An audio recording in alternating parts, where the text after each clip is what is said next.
और इस बीच जो बड़ी मुलाकात हुई है प्रधानमंत्री नरेंद्र मोदी और डोनाल्ड ट्रंप की, इसमें फैसले कई बड़े लिए गए हैं और आतंकवाद के खिलाफ जो अहम फैसले लिए गए हैं उसमें भारत लाए जाने का फैसला, मुंबई हमले के दोषी तहव्वुर राणा को लेकर इस पर सहमति बनी है। तहव्वुर राणा को फौरन अमेरिका भारत प्रत्यर्पण करने को राजी हो चुका है।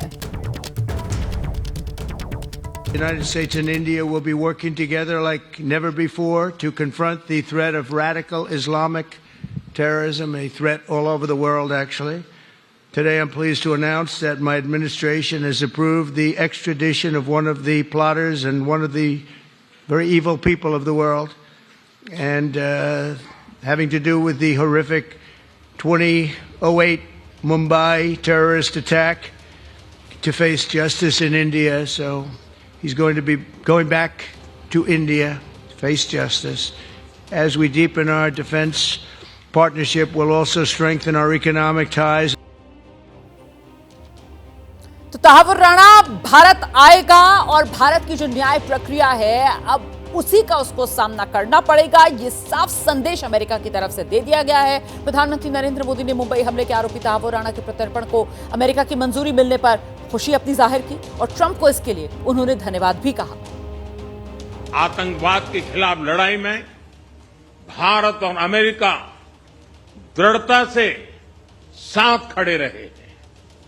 हम सहमत हैं कि सीमा पार आतंकवाद के उन्मूलन के लिए ठोस कार्रवाई आवश्यक है और मैं राष्ट्रपति जी का आभारी हूं। उन्होंने 2008 के जिसने भारत में नरसंहार किया था उस मुजरिम को अब भारत के हवाले करने का निर्णय किया है। भारत की अदालतें उचित कार्रवाई करेंगी। फ्रेंड्स, अमेरिका में रहने वाला भारतीय समुदाय हमारे संबंधों की महत्वपूर्ण कड़ी है।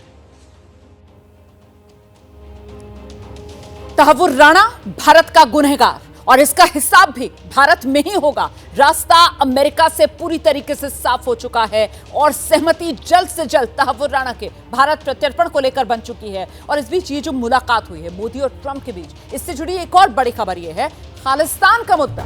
खालिस्तान के मुद्दे पर भी चर्चा हुई है।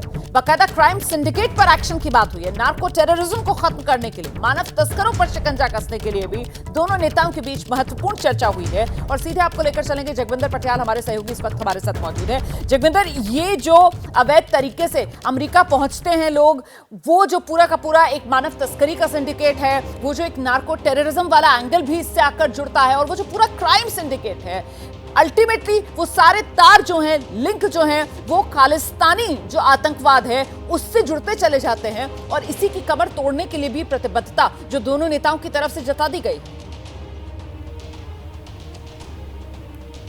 देखिए, तीन तरह का रैकेट है रोमाना। ये एक है जो डंकी रूट के लिए ट्रैवल एजेंट्स का और मैक्सिको में बैठे लोगों का चल रहा है, जो मैक्सिको से बॉर्डर क्रॉस करवाते हैं लोगों को, डिटेंशन सेंटर में चले जाते हैं। डोंकर रूट इसे बोला जाता है। पंजाब में, गुजरात में, हरियाणा में ये डोंकीज रूट वाले जो हैं वो बहुत ज्यादा सक्रिय हैं। तो नंबर एक ये रूट है जिसकी कमर तोड़ने के लिए भारत और अमेरिका को साथ मिलकर काम करना है, ठोस उपाय उठाने हैं। इसकी बात की प्रधानमंत्री नरेंद्र मोदी ने।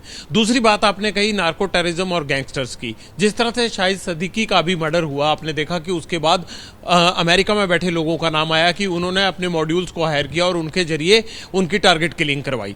सवाल ये उठता है कि बार बार पंजाब में हो, महाराष्ट्र में हो या फिर हरियाणा में हो या दूसरे राज्य में हो, यहां बैठे गैंगस्टर्स वहां क्राइम करवाते हैं और यहां बैठे उन गैंगस्टर्स का वहां की एजेंसियां कुछ भी नहीं बिगाड़ पाती हैं। तो ऐसे में कैसे दोनों देश मिलकर इस तरह की रणनीति बनाए, कायदा कानून बनाए कि कोई भी दूसरे की जमीन एक दूसरे के यहां पर अपराध करवाने के लिए इस्तेमाल न कर पाए। और भारत ज्यादा पीड़ित है। अमेरिका में तो कोई वहां से बैठा हुआ आदमी क्राइम करवा नहीं रहा, लेकिन अमेरिका में बैठे बहुत सारे लोग, चाहे वो पंजाब की बात करें या दूसरे प्रांत की बात करें, वहां पर अपराध करा रहे हैं। गैंगस्टर से जुड़ी एक्टिविटीज भी करवा रहे हैं, खालिस्तान से जुड़ी एक्टिविटीज भी करवा रहे हैं। बड़ी बात तीसरी महत्वपूर्ण बात है, जल्दी से मैं आऊंगी आपके पास, जरा जल्दी से हम लेकर चलते हैं दर्शकों को दीपक वोरा सर के पास। सर, ये बड़ी कंसर्न थी एक भारत की, जिसका जिक्र अभी जगविंदर भी कर रहे थे कि साहब वहां पर बैठे हुए लोग हैं और वो भारत को किस तरीके से नुकसान पहुंचा रहे हैं, वो गैंगस्टर्स जिनको लगता है कि अमेरिका उनके लिए सबसे बड़ा पनाहगाह बन गया है और वो उनके खालिस्तानी कनेक्शन, और इसको लेकर भारत का साथ अमेरिका देगा, ये प्रतिबद्धता महत्वपूर्ण हो जाती है। दीपक सर, बहुत महत्वपूर्ण है। उन्होंने इस बात की घोषणा की है, अमेरिका भी पीड़ित है आतंक से, भारत पीड़ित है। और कनाडा पे जब उन्होंने प्रतिबंध लगाए थे, उन्होंने कहा था कि आप इलीगल इमिग्रेंट्स हमारे पास भेजते हैं, इनमें से टेररिस्ट हैं, रेपिस्ट हैं, गुनहगार हैं, क्रिमिनल्स हैं, ये सब बंद करिए। और जो फेंटेनिल चीन में बनी हुई जो ड्रग है आप भेजते हैं उसको बंद करिए, नहीं तो मैं आपकी आर्थिक व्यवस्था को बर्बाद कर दूंगा। मैक्सिको को भी उन्होंने यही कहा था। मैडम, ये जो डंकी रूट की बात हुई है, डंकी का मतलब होता है मूवमेंट, तो ये मैक्सिको जाते हैं। और मैं बता देता हूं, मैं रहा हूं वहां पे, one of the most corrupt police forces in the world वो मैक्सिको में है। ये लोग वहां जाते हैं, पुलिस वाला अपनी गाड़ी में बिठा के इनको बॉर्डर तक ले जाता था, पैसे लेता था और कहता था बॉर्डर पार कर लो, वहां से फिर अमेरिकन पुलिस आके इनको गिरफ्तार करके फिर छोड़ देती थी थोड़ी देर के बाद। तो अब ये बंद हो जाएगा बिल्कुल कि वो दीवार वहां बना रहे हैं।